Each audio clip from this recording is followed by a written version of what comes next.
Patrick Ruthven, 1st Earl of Forth and 1st Earl of Brentford, was a Scottish nobleman, general, and diplomat. Service to the Crown of Sweden. Patrick Ruthven was a descendant of Sir William Ruthven, 1st Lord Ruthven in a collateral line. A lifelong professional soldier, Ruthven earned his reputation in the service of the King of Sweden, which he entered about 1609 and left 1637.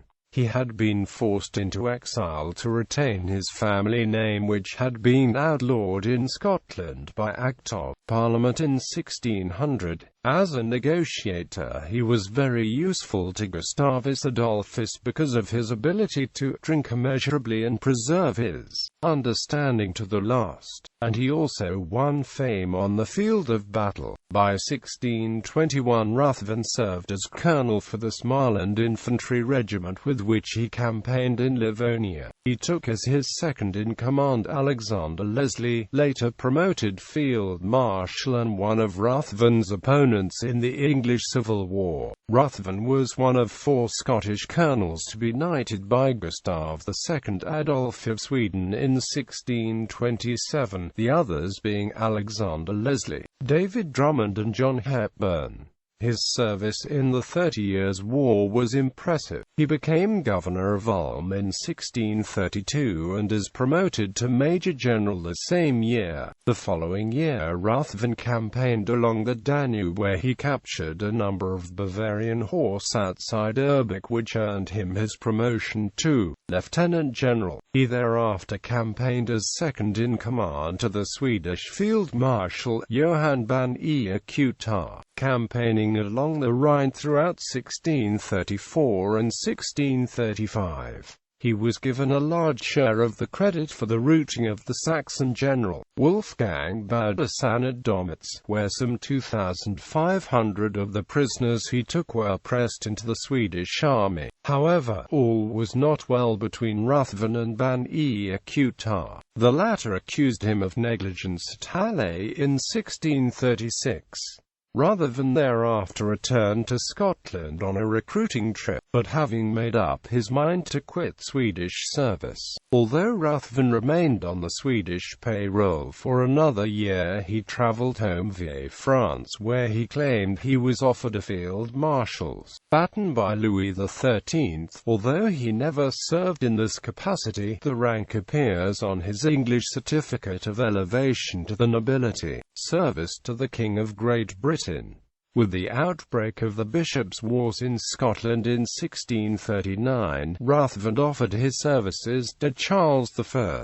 He brought with him his 2 nephews, Major General John Ruthven and Colonel Francis Ruthven, both veterans of Swedish service. These joined a cohort of other Royalist Scots, including former colleague Lieutenant General James King. During the 1639 campaign, he declined command of the Royalists in Scotland as he was not to be granted absolute authority over them, instead being expected to defer to the nobility. His decision was wise, and Edinburgh Castle easily fell to his former understudy, Alexander Leslie. Soon after the Truce of Berwick was agreed, Ruthven was allowed to garrison the castle for the king, and he defended it throughout in 1640, becoming desperately ill after his provisions ran out. He and his English troops were allowed to leave the castle by negotiation. For his services he was raised to the peerage of Scotland as Lord Ruthven of Ettrick in 1639 during the Bishops' War, and later created Earl of Forth in 1642. When the English Civil War broke out that year, Ruthven joined Charles at Shrewsbury with some 29 other Scottish veteran officers, and after the intervention with the King of Henrietta Maria, Ruthven commanded the Royalist forces at the Battle of Edgehill after the nominated commander, Robert Bertie, Earl of Lindsey, stepped down in a dispute over whether to arrange the army after the Dutch of the Swedish style. In the end, the Swedish brigade system was chosen and Ruthven assumed command. Following the battle, Ruthven was appointed General-in-Chief of the Royalist army. The Earl compelled the Earl of Essex to surrender Lostwithiel, and was wounded at both the First and Second battles of Newbury. While some claim Ruthven's faculties had begun to decay, Ruthven had lost favour of his military inferior, Prince Rupert, whose arrogance he detested. They fell out en route to face down the army of the Solemn League and Covenant commanded by his friend Alexander Leslie. Believing Rupert inept, Ruthven returned to Oxford, leaving Rupert in command. The prince lost the battle to Alexander Leslie and his English parliamentary allies on the 2nd of July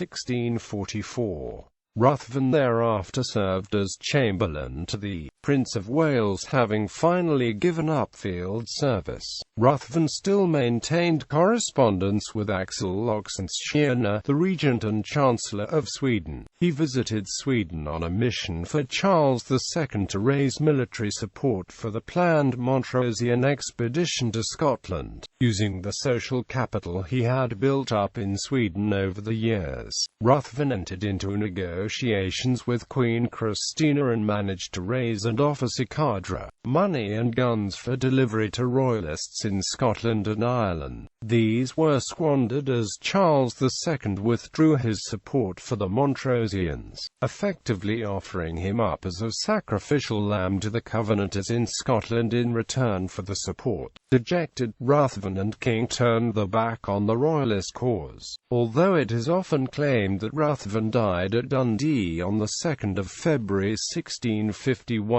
near the house of his relative, Colonel Patrick Moore. In fact, he died at Buxtehude, just outside Hamburg. He had been on a journey which took him from Kalmar to Copenhagen and Bremen with Sir William Swan and 2 companions. In Buxtehude, Swan and Moore took Ruthven's body to a nearby monastery, after which it was returned to Scotland for burial. Apparently, he was entombed near Dundee at Monifith Parish Church in the Durham of Grange family's burying aisle. This family were noted Royalists who also helped the Marquess of Montrose on his way to Sweden. The church was razed and rebuilt in 1812. It is unknown what became of Ruthven's grave, though a plaque commemorating him is found in the present-day church. Family. Ruthven was married to Jane Henderson and to Clara Berner. He had at least 2 sons. Alexander served as an officer in the Swedish army, but he died before his father. Patrick, Ruthven's daughter, Jane, corresponded with the English Parliament from Stockholm in 1652. She became involved in inheritance disputes with Patrick's third wife, Clara Berner, who did not die until 1679. Ruthven made his will on the 9th of May 1649, and in it left all his Swedish lands to his son Alexander's widow, Anna Erasma Klenke, and Patrick's son by the same marriage, who was also called Patrick. These lands were Brevik. To his surviving wife, Clara Berner, and the son Patrick, he donated Ljungbyholm in Kalmar land and Sackendorf. His other goods in Scotland he left to Clara Berner. Clara and his daughter-in-law Anna Klens fought protracted disputes over the Småland lands, even until 1669, and these involved royal intervention. The executors to his will were General James King and Jacob Pringle of Hute Bank. Trivia. Ruthven was, according to contemporary sources, consistent with severe alcoholic and was called at times Rothwain. Already at the time of his resignation as Commander-in-Chief in 1644, he is said to have shown clear signs of chronic alcohol damage, and there must have been a contributing factor to that. He was replaced by Prince Rupert of the Rhine.